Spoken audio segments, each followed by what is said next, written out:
Be'ezras Hashem, we're going to continue with the study of Likutei Moharan.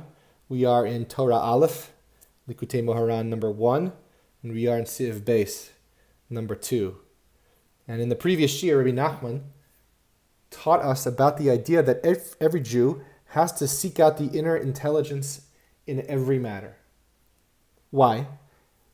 Because only if we obtain chen, which is grace, and chashivas, which is importance, when we do this, and we do this by studying the Torah, then when we make our requests for our tefillos and the things that we want from Hashem, then those prayers are going to be answered.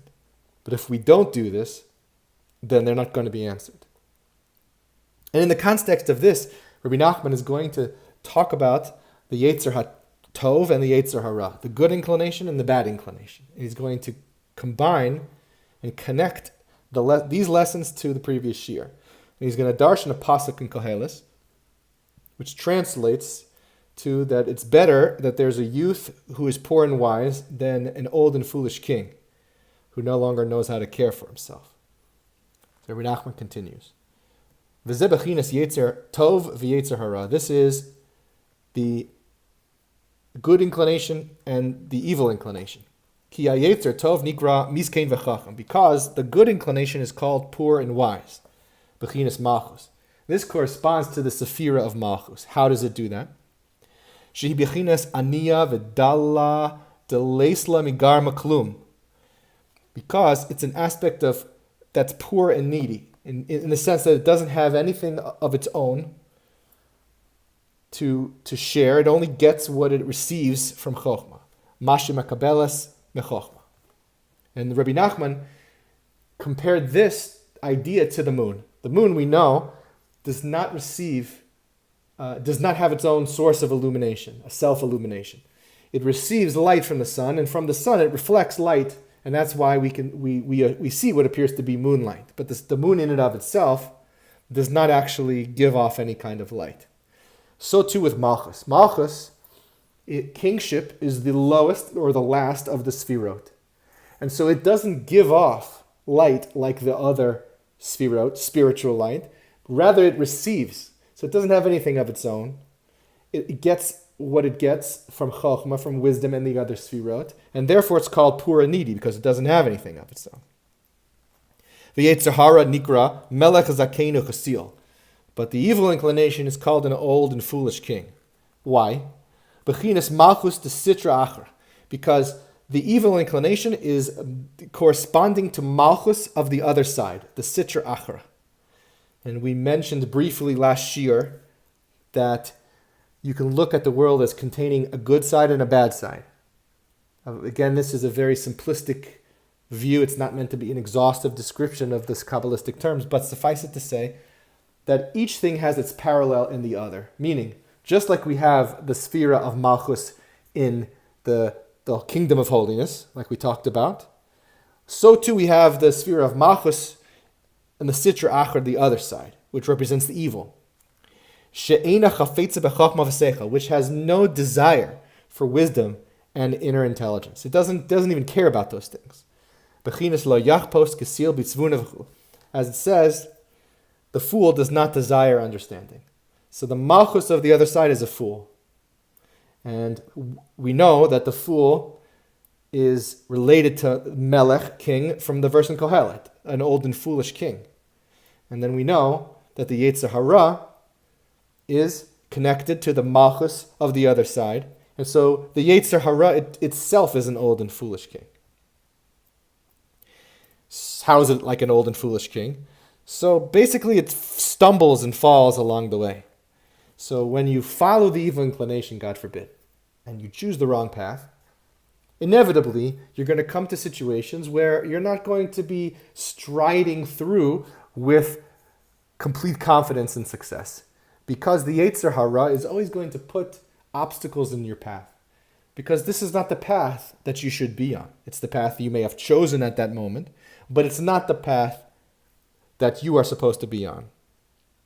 So however, when you follow the good inclination, which is youthful, you constantly feel young, you feel good, you feel healthy, you feel strong, because you can tell internally, instinctively, okay, this is the right path. I'm doing a mitzvah. I said shehakol niyeh bidvaro over the water, the bracha for the water. I feel good about that. I feel young and invigorated and healthy. But if I didn't do that, if I listened to the Yetzer Hara and I decided not to thank Hashem for the water that I was about to drink, so I'm stealing from Hashem. And inevitably, I'm going to feel bad about the path that I'm walking on. The Mei HaNachal explains that the main battle of good and evil in the world is the battle between the good inclination and the bad inclination. The Yetzer HaTov, the good inclination, is constantly seeking to guide us away from what the Mei HaNachal calls alien ideologies and wisdom. And Rabbi Nachman later on, we will see, does not have a very high opinion of secular knowledge or things that are alien to the Torah. So the Yetzer HaTov is trying to pull us away from that, towards the Torah. And the Yetzer Hara is trying to pull us the opposite direction. The Yetzer HaTov wants us to do everything for the kingdom of Hashem, so that we can recognize the greatness of Hashem, but the Yetzer Hara wants to do the opposite. And really, the Mei HaNachal also says that this was the battle between Pharaoh, the old and foolish king of Mitzrayim, and the Jewish people. He represented evil, we represented good, and we had a battle between the two, and ultimately the good prevailed over the evil.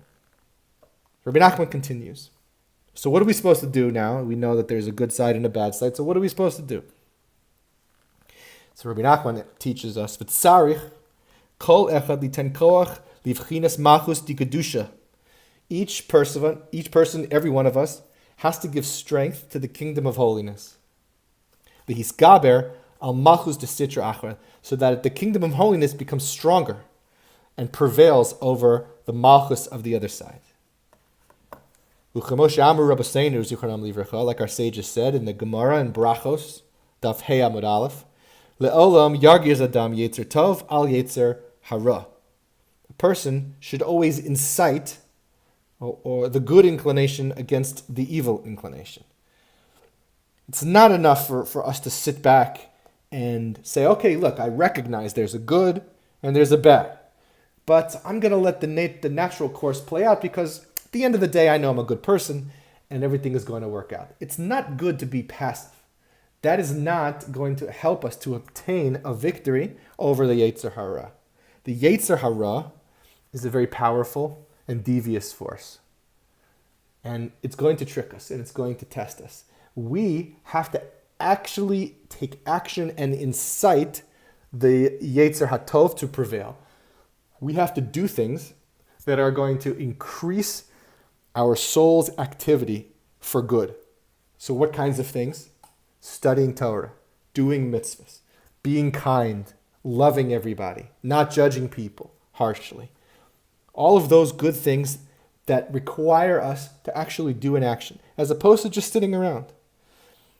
It's like exercising. If I don't exercise, then eventually my muscles are going to degenerate, and I'm not going to be strong anymore. If I want to be strong and healthy, so I have to go to the gym and I have to work out. I have to do something physical. I have to take an action. It's the same thing with our souls. You have to physically and spiritually take an action so that the Yetzer HaTov will have the strength to prevail over the Yetzer Hara.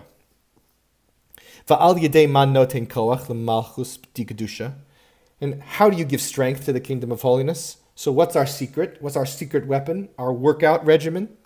Al Yedei Torah, shehu ostek bechoach, by means of Torah study that a person engages in with strength.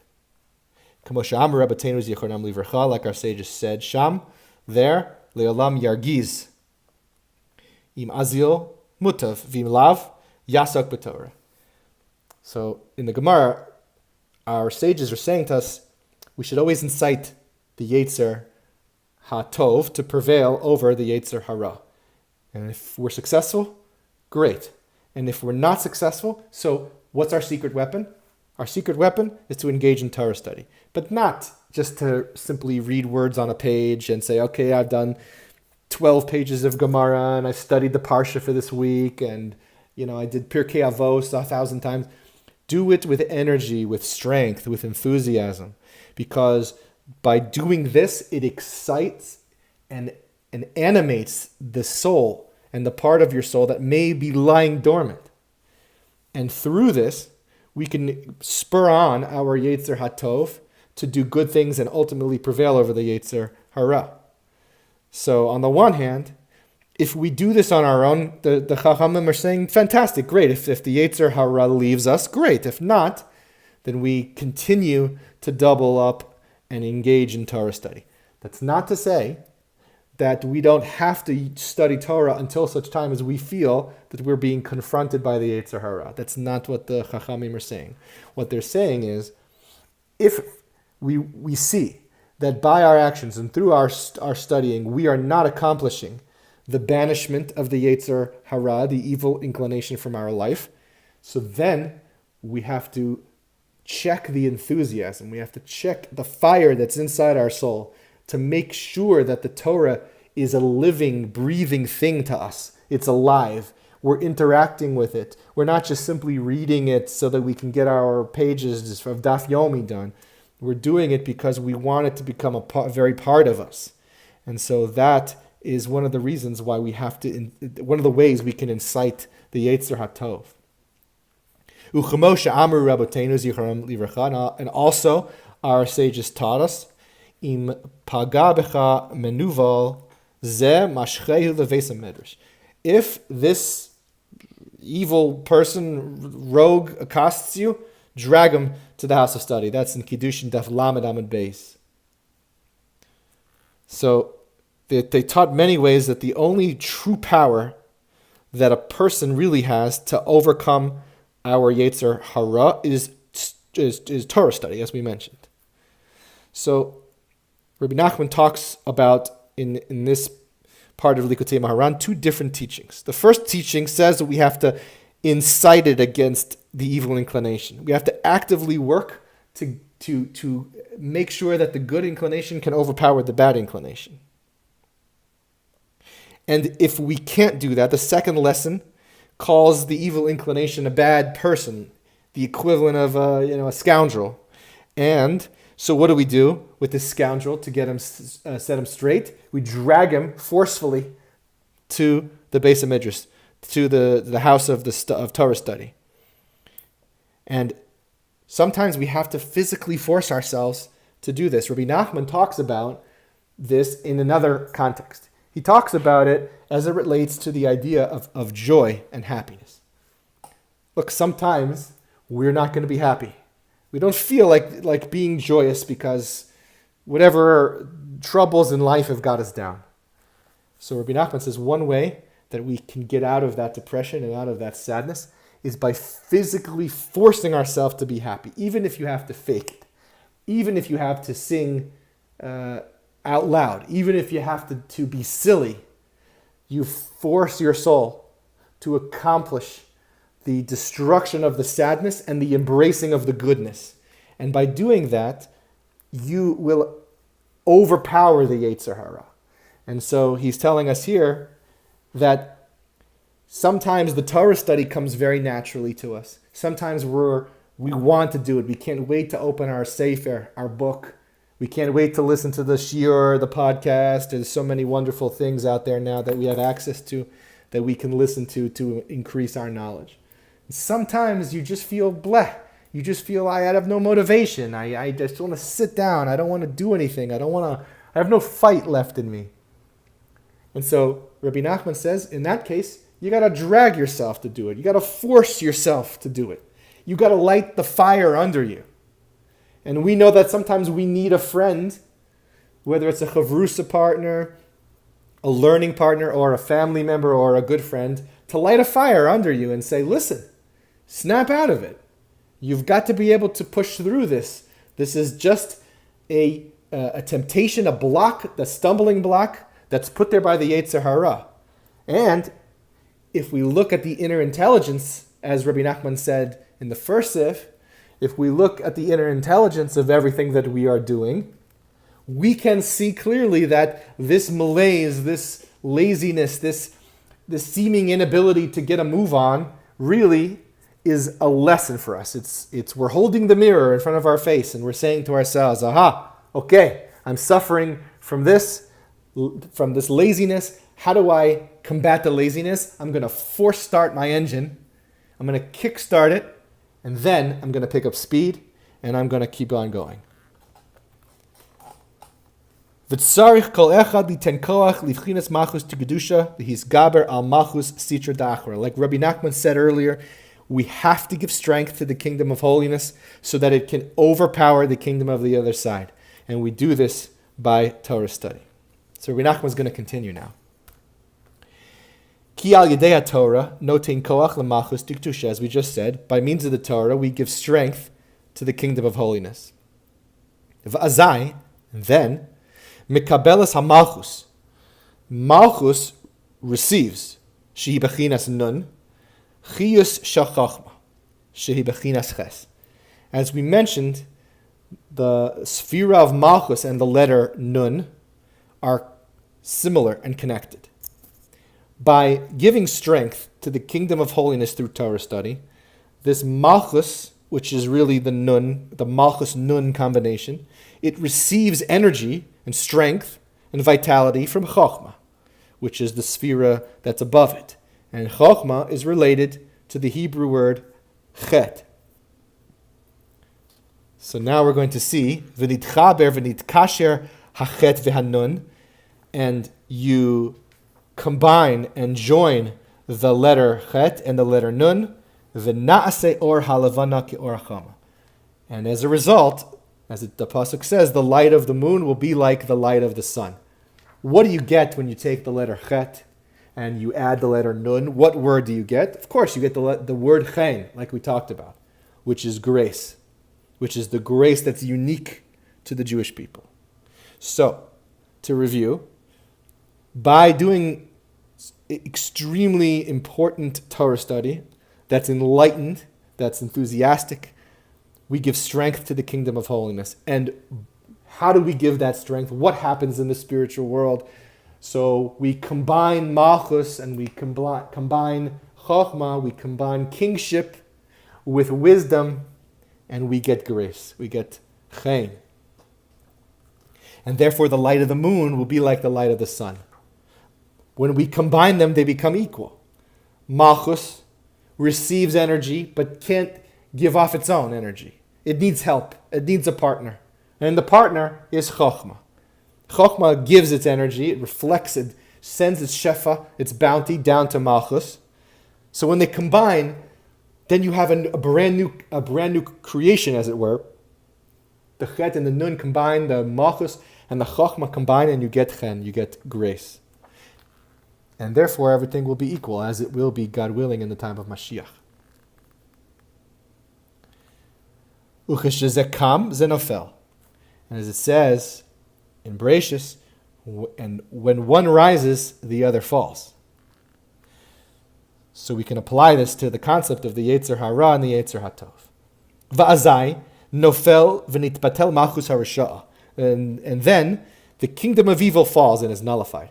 So when we give strength to the kingdom of holiness through Torah study, and we combine malchus with chachma, with wisdom, we get grace. And by doing this, we cause the kingdom of holiness to rise, and the kingdom of evil, which is the sitra achra, the other side, which is the evil inclination, we cause it to fall and become nullified. K'moshe katuv, like it is written in Hosea, Ki yesharim darchei Hashem, tzadikim yachuvam, ufoshim yikashlubam. Says, the Navi says, the ways of Hashem are upright. The righteous people walk in them, whereas the sinners stumble in them. As we mentioned, the Yetzer Hara is like an old king who stumbles around. So if the ways of Hashem are perfect and upright, and if we're righteous people and we choose to follow our Yetzer Hatov, we cause the Yetzer Hatov to prevail. Whereas if we're a sinner, we're going to stumble in him. And we know from the pasuk in Bereshis that when one rises, one falls. It's a common theme we see throughout Judaism. And it's also true inside the spiritual world as well. So again, to review, Torah study gives strength to the kingdom of holiness. And by giving that strength to the kingdom of holiness, we get to the level of Malchus. Malchus is the inner intelligence that from Chokhmah. Chokhmah sends its spiritual energy down to Malchus and it becomes revealed to us. But there's times when we can't comprehend this. And so for this, we have to say prayers like the Shema. We have to say things with chen. We have to say things with grace. And by affirming our faith, we maintain our attachment to the kingdom of heaven and the kingdom of holiness. Rabbi Nachman continues, Hainu al yedei darchei Hashem, Hainu Torah. So the ways of Hashem are upright, as we just said. The righteous walk in them and the sinners stumble in them. That means that the ways of Hashem, this is Torah. The way of Hashem is Torah. Al yedei zeh hatzadikim. And the righteous. Shedvekim b'machus dikdusha, that attach themselves to the kingdom of holiness. Heim nitchazkim umikablim koach al yedei zeh. So they get and receive strength and are fortified by this strength. So if we walk in the ways of Hashem, so how do we walk in the ways of Hashem? We do this by Torah study. We follow His Torah. That's how we walk in the ways of Hashem. And how do we become righteous? How do we earn that distinction? Also, by the means of the Torah, by means of Torah study with enthusiasm. And how do we obtain adherence and binding ourselves to the kingdom of holiness? Again, also by holiness, by the holiness inherent in the Torah study. And now the opposite is true. Ufoshim ikashluvam, whereas sinners stumble in them. Bechinas malchus harasha'ah. This corresponds to the kingdom of evil.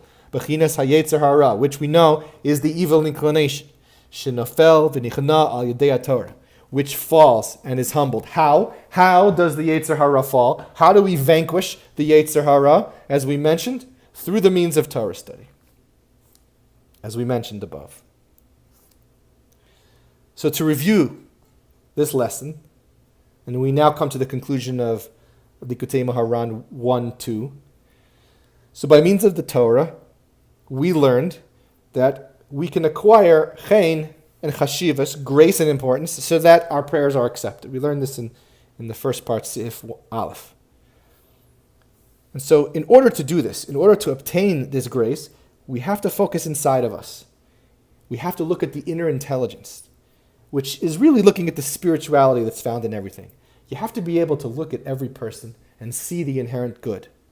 You have to be able to see how we are not just physical creatures of flesh and blood, but we are a soul. It's not that we are a body that has a soul, but rather we're a soul that just so happens to have a body. The soul is the key element of who we are as people. So we have to be able to look internally and see all of those things. And when we do this, we understand what the inner intelligence is and what Hashem is coming to teach us in each and every circumstance in our life. And then we give a couple of different things that this corresponds to: the concept of Yaakov Avinu, the firstborn, Chokhmah, the son, the Chet and the Chiyas, the letter Chet and the idea of life. The only way that we can achieve all of these things is by looking at the inner intelligence, and we have to use the letter Nun and the Sephira of Malchus. As we mentioned, because we receive all of these things from Chokhmah, we don't give them off. So only when it gets down to Malchus are we able to understand it, because Malchus is the Sephira that's closest to us from a spiritual point of view. And so we have to be able to do all of these things and connect all of these concepts in order for us to sort of understand. We also have to keep in mind that there is a Malchus of the Sitra Achra. There is a kingdom of the other side. And this kingdom of the other side is represented by the Yetzer Hara, the evil inclination. And this leads people to follow after our hearts rather than to focus on the inner intelligence. We lose our concentration and our focus. It's happened to all of us. It's happened to me. It's happened to you, I'm sure. Our challenge is to take all of those battles, all of those feelings, all of those urges that we have and channel them into something good. Because if we give in, then we're going to give strength to the malchus of the kedusha of the sitra achar. We're going to give strength to the kingdom of the other side, of evil. And we know, based on the pasuk in Bereshis, that when one rises, the other falls. So if our evil inclination is taken over, therefore he is now prevailing over our good inclination. And that's not how we're supposed to be. The only way that we can do this is we have to drag ourselves back to the other side. We have to incite and work out, as it were, the Yetzer HaTov, so that it can be ready to fight these battles, to fight these urges, so that we can cling to the inner intelligence that's found in every creation. And the only way to do that, our secret weapon in battling the Yetzer Hara, is by studying Torah with enthusiasm, with strength, with vitality, with energy. We can overcome this evil inclination, and we can give strength then to the malchus of kedusha, of holiness. And when we do this, then the evil inclination falls and the good inclination rises. And we can feel the vitality in ourselves because we feel youthful. We're not stumbling around like an old king, like the Yetzer Hara does. And then we can combine the letter Chet, which is attached to Chochmah, and the letter Nun, which is attached to Malchus, and we can mystically create the word Chen, the word grace. And we know, as we go back to Seif Aleph, that if we want Hashem, if we really want to make sure that our prayers are going to be accepted, then we have to acquire that Chen, we have to acquire that grace. So in order for us, at the end of the day, to be certain that Hashem is going to listen to our prayers, because Hashem wants to listen to our prayers. So what do? So we have to fill our words with grace and importance. And the only way to do that, as we've seen through these first two lessons in Likutei Moharan, in section 1, is through Torah study.